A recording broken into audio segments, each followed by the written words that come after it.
From the creators of Olmega Enterprises, we bring you the Live Above the Norm podcast with your host, none other than Olmega himself.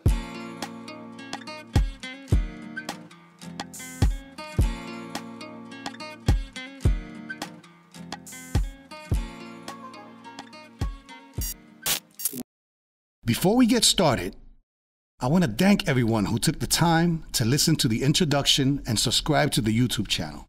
We cannot grow without you. I love and appreciate you all. Chapter 1.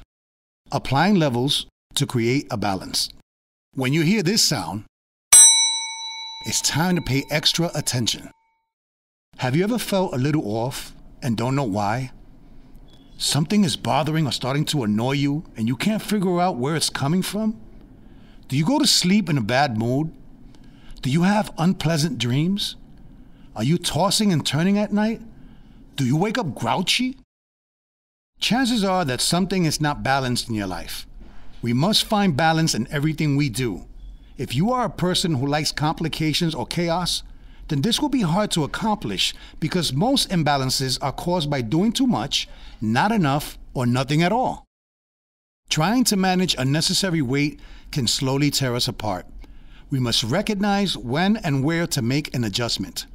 When we overeat, we feel like we're going to explode, and it will not feel better until we let it go. The same concept should be applied to what we carry around mentally. There is such thing as carrying too much weight in our minds, and we must learn how to flush our mental toilet. When most people are physically full, they usually wait until they have to use the bathroom. They loosen their belts, stretch out, and might catch a trip to Itis Island. You're getting sleepy. And fall asleep right where they land. That is the norm way of thinking and contradicts living at a higher level. Thinking above the norm is taking matters into your own hands by executing complete decisions. Becoming active will trigger your own metabolism and digestive system, which will encourage a bowel movement. In other words, take a walk. Don't lay down. We can easily become overloaded with too many thoughts, regardless if they are your own or a combination of our empathy for others. In a relationship, when an individual carries the weight of the other's responsibilities, it eventually becomes too much to maintain and manifests into a burden. So when do you know if you're doing too much or not enough? It starts with recognizing when you're feeling off and identifying where it stems from. They say you can't measure everything. For instance, you can't put anger into levels. How do you measure that? Managing anger is something that I dealt with all my life. Understanding where it comes from, recognizing the triggers that lead to it, customary beliefs, and all the personal experiences. There are many influences that contribute towards anger. We need to understand that you cannot just snap your fingers and stop being angry from one day to another. It's not that easy. I have been fortunate to be educated on these matters, and I have spoken to many professionals about these situations. I have been on both the distribution and on the receiving sides of anger. So I say you can categorize anything from levels 1 through 5. Here's an example. Let's say level 1 represents being on the lighter side of anger, such as upset or feeling discomfort, and 5 being the strongest anger, like uncontrollable rage, where someone might scream at the top of their lungs or become violent by throwing and breaking things. This can lead to displaced anger by taking it on someone who doesn't deserve it or anyone in their path. They are looking for a way to vent or express themselves, and it's hard to do that when you're at the boiling point. There could be other factors involved which they have bottled up inside. They don't communicate with anyone, which prevents them from releasing the negative energy they have absorbed. As human beings, we tend to hold on to our frustrations from everyday experiences, employment, or even family issues. Bottom line, we must learn how to flush the toilet. There are certain people that can handle adversity better than others. Chances are they regularly flush their toilets and throw out the garbage before it overflows. We can categorize different stages of anger, beginning with discomfort, that can cause us to become annoyed or upset, which in turn can lead to a reactive or evasive behavior. If not handled correctly, it can develop into an aggressive and defensive demeanor. A good example are people who experience road rage. They think they're the best drivers in the world and no one else is on their level. They view all other drivers as idiots, yet the anger derives from within themselves. At this point, your reaction will not matter. They have already reached the point of no return. They are probably looking for it now and on a path to uncontrollable fury. This will be one way to create levels that appear to be intangible, which is something that is not physical or quantifiable that supposedly cannot be measured. Another way to classify levels is to utilize opposing feelings such as depression versus happiness. Depression can be considered level 1, under the covers, unresponsive, disengaging, or unmotivated. Many people suffering from depression learn to hide it well in public, and because of that, you would never know about their struggles with mental anguish. On the opposite end of the spectrum, level 5 would include feelings of extreme happiness or total satisfaction. For example, you just landed your dream job, or you went on a fabulous date with someone who has the potential to be the one. Let's compare depression versus anxiety. Both are underestimated dysfunctionalities. Depression can be misinterpreted as laziness, which is not enough, while anxiety can come across as erratic behavior, too much. We are all familiar with personalities that fall under both categories. Yet, neither will work because they are all at an extreme state of level 1 or level 5. The fill-ins could be level 2, which could mean upset or pessimistic with little hope or faith, and level 4, which could be cheerful or optimistic with some vision or direction. Too much of anything is unhealthy. Therefore, we need to find something to balance it out. We need to share our energy and dispose of any unhealthy environments we belong to. We should compose ourselves and act accordingly to whatever the situation calls for. Let's break this down.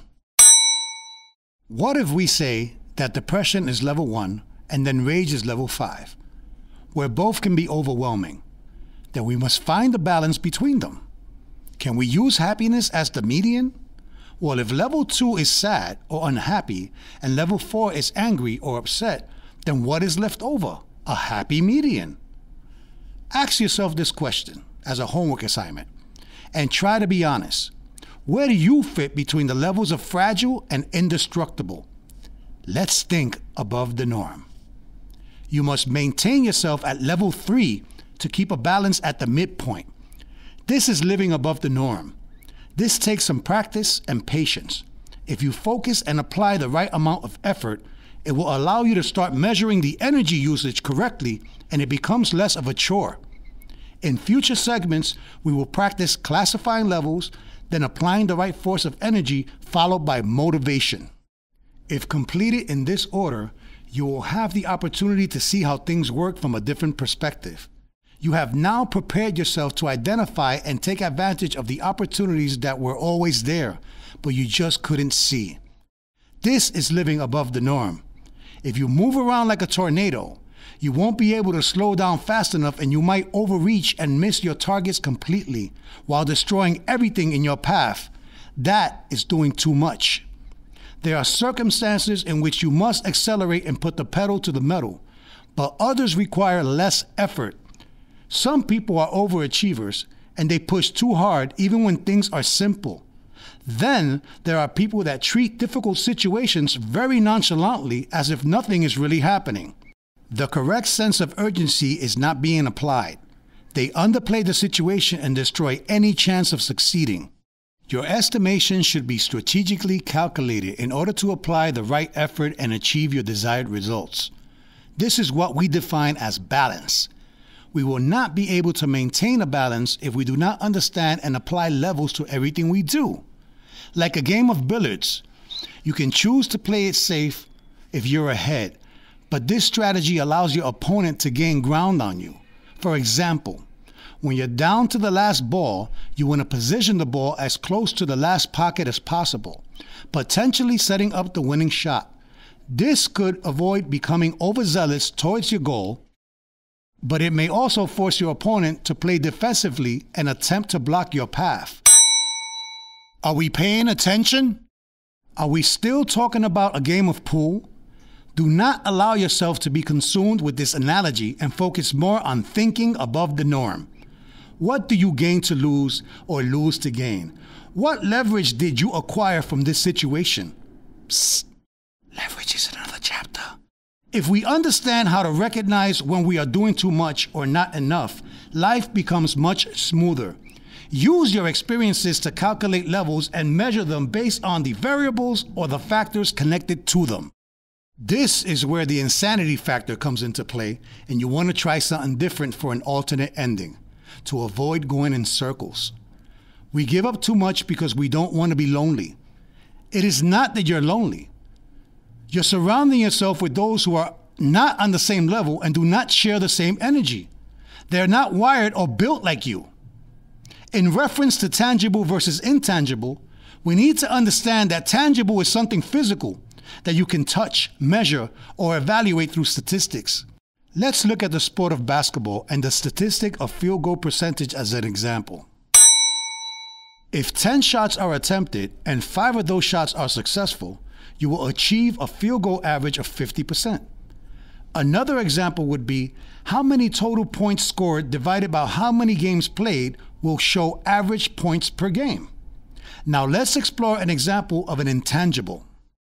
The player that runs around the entire court at a fast pace, purposely annoying everyone, and they love it. He may not have a starting position, but his role is extremely important.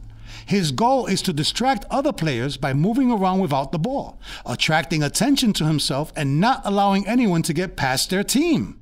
To distract another player, you want to do anything like putting your hands up in their face to block their vision so they don't get a clean look at the basket.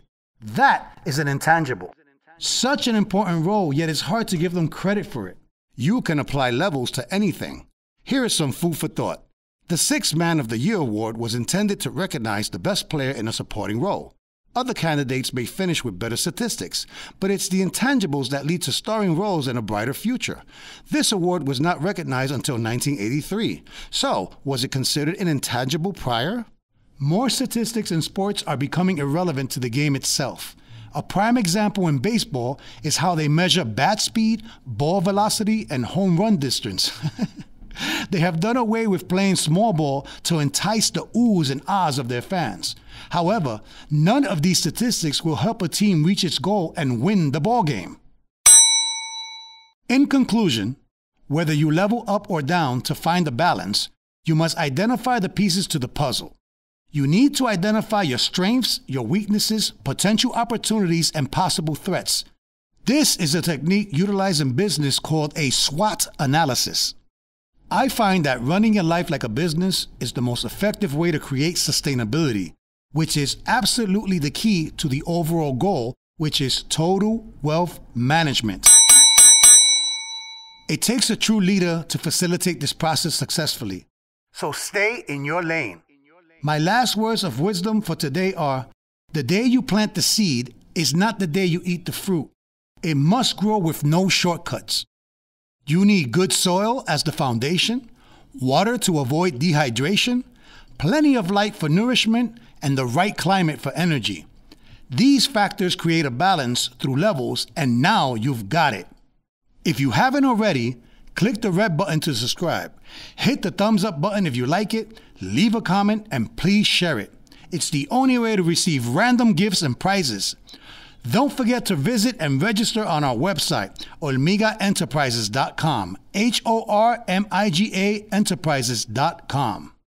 The word of the day is sustainability, which is the ability to be maintained at a certain rate or level, or the depletion of natural resources in order to maintain an ecological balance.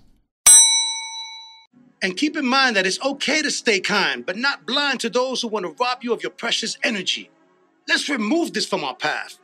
Life is short and tomorrow's never promised. But if we can make life a little easier by recognizing what is real and what is phony, then I've served my purpose here. Support those who support you, and I support you all. From the House of Facts, Positive Vibes, and Original Artistry, I am your host, Hormiga, promising to see you soon. And always remember, live above the norm.